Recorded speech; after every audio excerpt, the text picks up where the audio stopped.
On our feature story, Jay Cutler still lives with the 2011 playoff injury.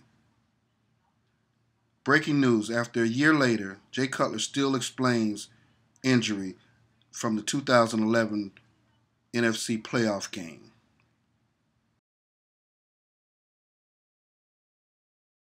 Postseason passes. Will it turn into something big for Chicago? Knox!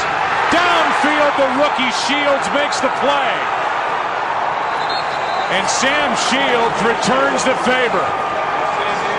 This kid, who was a college free agent, Sam Shields, played corner only 1 year, has been terrific. So you thought it would be overturned. I thought it would be overturned. That ball moved when it hit the ground. But they are going to keep the call on the field, and Jay Cutler is making his way off the field. Field and Chris Myers. Joe, moments ago, Jay Cutler, one of the last guys out of the locker room for the Bears, limping. He had a bloody elbow when he went in before the half, but Lovie Smith told me his knee is banged up. Todd Collins, backup, was warming up, and they're going to go with Jay Cutler. And the message Lovie Smith gave to his Bears team, we're lucky, we're fortunate to be only down 14 the way we played in the second half. Don't panic, we can rally. Back to you. Well, they get to start from their own 40. Matthews makes the play as the ball is handed to Forte for 5 yards. Defensively, think back to the last time these two teams met.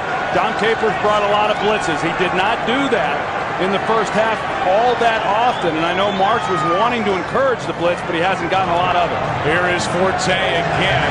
He's been busy, picks up a yard. Let's go down to Cam Oliver. He's watching his defense on 3rd and 4. Deep drop by Cutler, and the ball looked like it bounced in.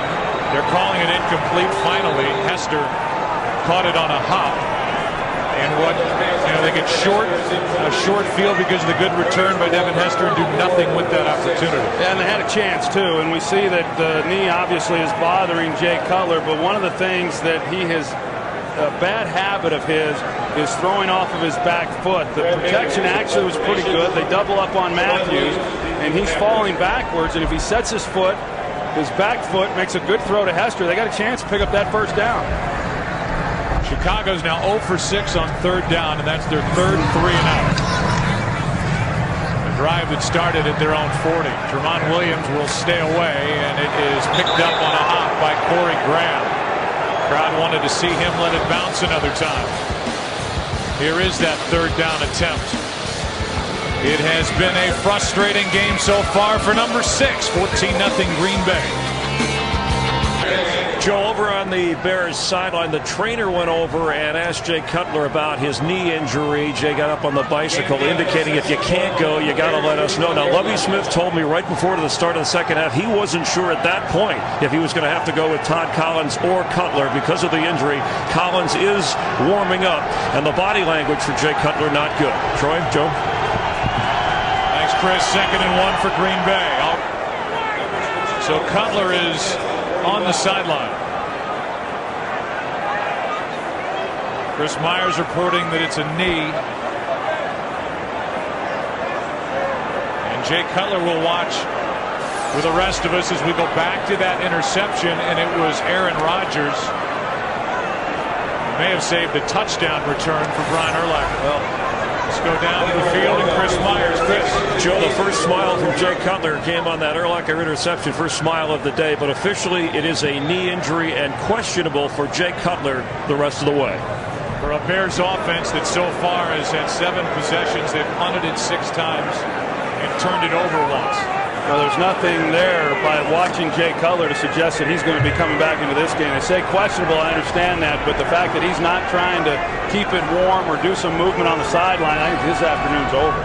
Caleb Haney takes the field to Chris Myers. And Joe, that was the discussion on the Bears bench. One of the reasons Haney is in the game, although limited with experience, his mobility, something that Todd Collins lacks, they think can help this offense. As for Jay Cutler, he told the medical staff that he did not know when he hurt that knee. It was obviously somewhere in the first half that has kept him out of this game. Let's go back upstairs. All right. Sometimes for a young quarterback, you get into this type of situation and it happens so fast and you're getting plays run. you don't have time to do a lot of thinking, and sometimes then you just start reacting, and you tend to play maybe a little bit better and get a little freer with some of your throws. Haney throws to the sideline for Bennett, and now he stays in, and a quick score from Chicago. There has to be one person on the planet who sees that MRI in the hospital who does not work for the Chicago Bears. And that person will get found. That information would come out. What I'm saying is they can't come out and say it's a torn MCL if it's not. Every team has a hospital or a place they send their players to, whether if you're going for X-rays, MRIs, whatever. So you'll go there and there'll be someone that has to administer that. Now, if you've ever tried to have the person giving you X-rays and they take the X-rays, and then you ask them, they will say, I'm not trained to do that. I just take the X-rays. The doctor will look at it. Right. But a lot of people have seen enough X-rays and enough MRIs to know when something pops up there. So to go to get an MRI, I've had tons of them, as every player has. You go to the hospital, and basically you'll have someone there administer that MRI to you, and then the results will go to the team doctor. So you are right. Technically, you're right. Somebody else administers the X-ray will administer the MRI. So somebody else will know.